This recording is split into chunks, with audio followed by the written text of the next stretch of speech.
They're creepy and they're kooky, mysterious and spooky. They're all together mooky, the Addams Family. Their house is a museum when people come to see them. They really are a scream, the Addams Family. Neat, sweet, petite. So get a witch's shawl on, a broomstick you can crawl on. We're gonna pay a call on. Welcome to the Tannat Show. I'm your host, Howard O'Brien. Be with you here every Thursday. Do you know what day it is? Can you hear me through here? Can you hear me? Can you hear me talk clearly? Anybody? Yes, good. Okay. Just making sure. I can't tell. Well, welcome to the Tannat Show. Welcome every Thursday, 10 beautiful minutes. 8 o'clock, as always, live or in person. As you can see, I love the Addams Family. I used to watch it with all my sisters, and I love the costume. I don't know why I feel like it fits me perfectly, actually. But anyways, wow, what great fall weather it's been. We're fully not done with harvest yet. We're still about 75% done. We're always one of the last in the state, and we still got some stuff left. We were out there yesterday and the day before. Judy came out too, and we looked at everything that was there, and things are looking very good. Some did a little bit better than others, but we just didn't have as much yield this year because of what we did to cut back to help the vines out for the future. Because of the last 2 years, as I mentioned, were so hot and dry. Just put too much stress on them. So anyways, it did exactly what we wanted to do this year in a good way. So, and this weekend is really going to be beautiful. It's going to be a great fall weekend. 70s, low 70s. Sun is going to be out. The rain's not going to come until like after 6 o'clock on Sunday too. So that even works out good for both days. And it may not even rain based upon everything else. Striblings will be over there. I'm sure they're starting to think about winding down, but we'll be there this week until they continue, probably the last week in October. Their bakery's wonderful. Apples, the trees are starting to turn a little bit more each day. Perfect time to come out. Perfect time. I have not put up the windows and doors on the patio yet. I was going to, but not in the low 70s with sun. It will be perfect weather for underneath or outside. So it should be beautiful this weekend. And, I have a member event, as you know, on Sunday. I'm re-releasing the new April's Apple Rosé, perfect time for the fall. And then the new Petite Men Sing. And it is smoking good. Really good. I had some today. A little bit of a taste today. So that's what we'll be doing. So the member event is on this Sunday. And even if you're not, you can still come and buy the April's Apple Rosé and the Petite Men Sing. So really, we're in full gear with everything. And that will be great. So hope to see you soon. And some I'll see sooner than later. And I hope everybody's doing good. And Steve and Freddie let me borrow and went and picked it up. Wolfies at my front door. And when you turn, it may scare you because it did for me for a little while. And yes, it has been scaring people. I had to I didn't put the batteries in. I'm scared it's going to be worse. But maybe I'll do it the last week. Yeah, or if you guys come up, I got the batteries. Anyways, you can change them for me. So other than that, that's it. So anyways, I went to dinner the other night at the Ashby Inn, and, they got that great special during the week, Tuesday, Wednesday, and Thursday, $70 for 4-course meal. It really, your choice too. It's not just one particular dish, and it's phenomenal for the price, and the environment there is gorgeous. And this time of year, even more so. So we were with a client. We were talking about it.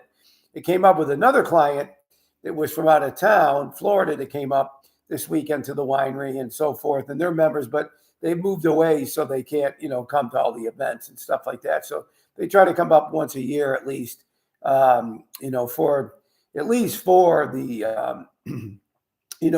for the wines and the new ones and all that. And when they're not there for a while, there's a lot of new wines. And we got talking because we have some connections with some other real estate people, and particularly one of my very good friends at Century 21 that pretty much runs it. He basically, years ago, it was weird, and it came up because I haven't remembered this story. It was great. It happened at the winery, and I may have said it a long, long time ago, but I don't remember, for the book and the seller's bestseller. So my friend called me, Jason, and the partner, or the president at that point of the real estate company, said, Howard, I got a real big client that wants to come to the winery. I like to bring them to the winery in the private cellar, and they want to be in private. I said, well, they will be. So it was a woman, and they came, and I'm doing my song and dance as I always do down there. And the woman was kind of a prima donna, to be honest with you. And when I finished the story, she was a hell of a lot more than that. So anyways, we got talking. I'm doing my thing and, whatever. And she said, I had tasted one of the North Point Reds. It may have been one of the cellar collection. It may have been one of the first ones that I did. And way back when. And, that was the most expensive bottle in Virginia at that point. I think mine still is, for non-members, the North Point Red Cellar Collection.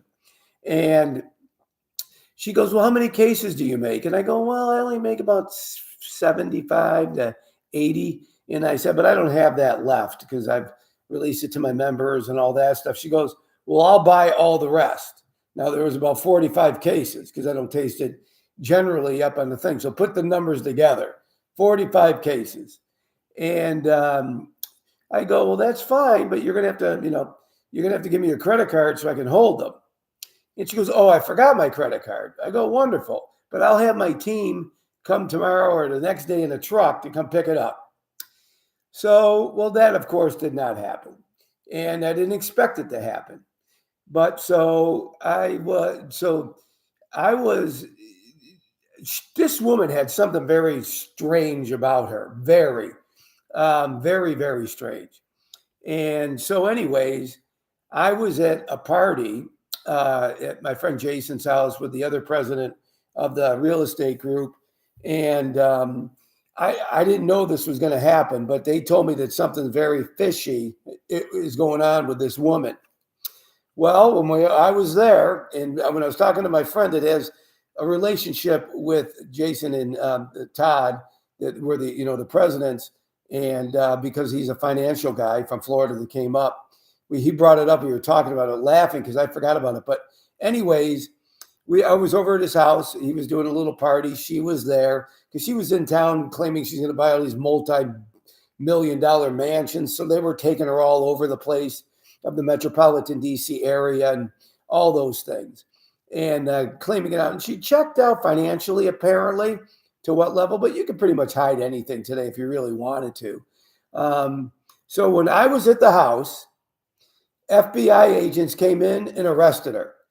She is embezzled so much throughout the world that she was from Korea, and she was a man.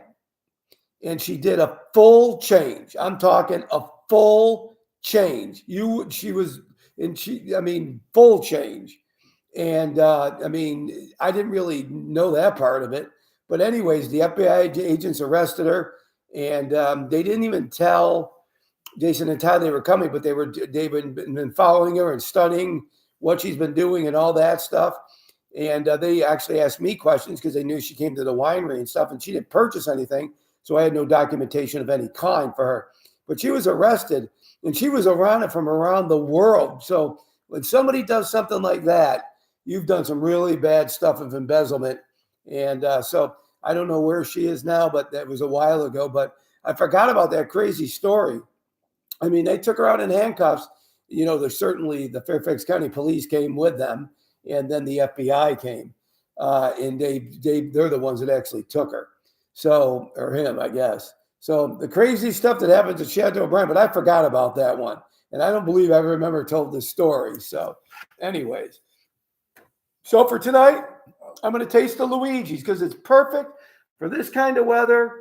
you're having chili, pizza, football games, anything like that, Luigi's Luscious Red is phenomenal. Petit Verdot, 50%, in Cab Franc, in 2 years in a French oak barrel to 2019. We don't have a lot of this left. We're going to be moving on to the new one, but it will be called the Buddies is coming back. Buddies, Bistro Red will be coming back soon. So we're going to do a little bit of this. I hope I can't see through this thing too good. Let me see here. There we go. Let me see if I can do this without really. There we go. All right, I got enough in there to make it happen. Okay. I'm sure Judy will want a little bit of the other. Well, in my signature Regal glass, it holds a full bottle. You know, it is lighter. Still 2 years in a French oak barrel. 19 was a great year. I'm sure a lot of you have had this. If I'm correct, I can't see everything here unless I look. Yep. There we go. Okay.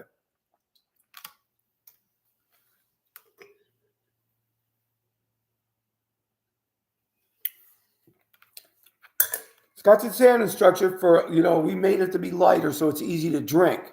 So you can drink it more often than some of my other ones that are much more fuller body, but really good. Luigi's is really a great bottle of wine for that.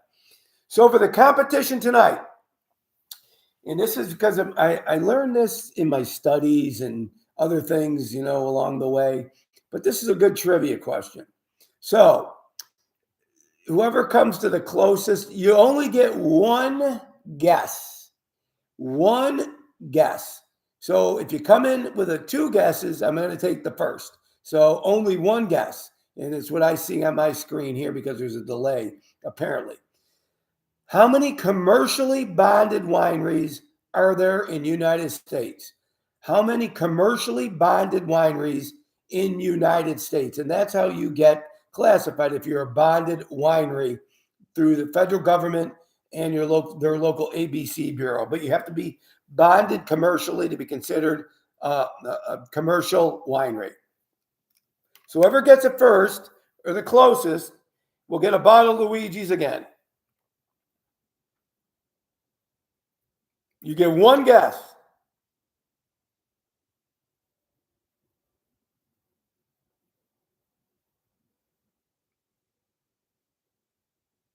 I'm sure you're looking it up.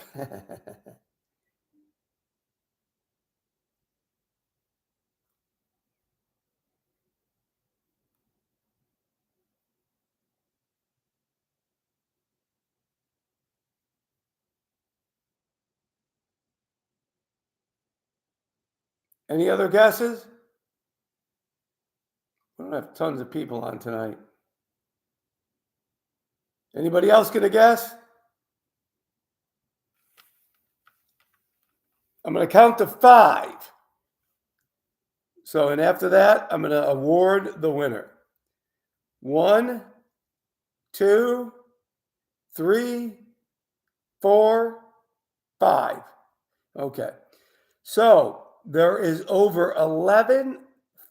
Dave Riley, Dave, you're closer than others, but you came in after the 5, Dave, after the 5, pal, after the 5. But you wouldn't have won anyways. So there is over 11,000 commercially bonded wineries in the United States. Give or take a few, about 11,000, a little bit over, and it fluctuates. So 11,000 is the official number that is registered. So Freddie, you win. You're the closest. You would be, right, 11,000, right. Then it would have been Dave Riley, and then everybody else was really low, actually. So anyways, I thought that was interesting. I got to get my music tuned up again. Okay. Yeah, I thought that was very interesting how many they are, really. I didn't expect that many. And there is a winery now commercially bonded in every state, even Alaska, North Dakota. There are wineries in every single state, which I thought was interesting because I didn't think there used to be. But this has come up in some of my studies and stuff. We're doing a picnic tomorrow for my birthday. We'll stop by. Okay. You won the bottle of Luigi's Luscious Red. Luigi's Luscious Red. So bring the food accordingly for Luigi's Luscious Red. And yeah, I'll be there from 11 to 5. I got a few tastings tomorrow, which will be good. But I'll still be able to take care of everybody. Well, anyways, everybody, God bless and drink Tannat.